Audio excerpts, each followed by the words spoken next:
Jim, you personalize a phrase which reads, a belief that to a belief in. Explain what you mean. Yeah, I first saw it in John 3 when Nicodemus comes to Jesus and tells him that, we all believe that you're a wise teacher, you're a great teacher. And he believed that something was true. And Jesus in the end says it's belief in me that actually saves you.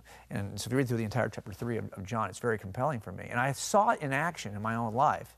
In a case I worked many years ago, working as an officer-involved shooting investigation, we get called out for those too. If an officer gets involved in shooting, the homicide team comes out to take a look and see how this went down. And the officer will typically walk you through the shooting scene. And a particular officer was involved in a shooting. He pulled over what he thought was a drunk driver.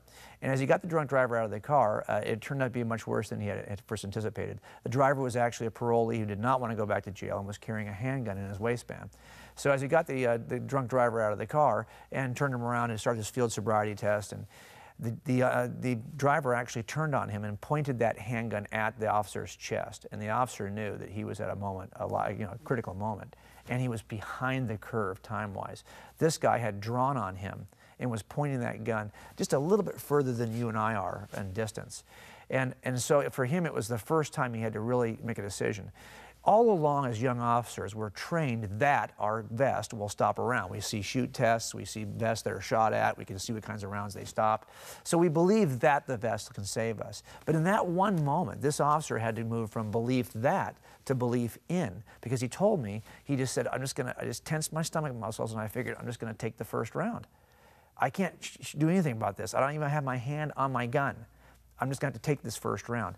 And he had to, for the first time, trust in his vest, a vest that he knew could save him, but for the first time had to trust in it to do the very thing he believed that it could do.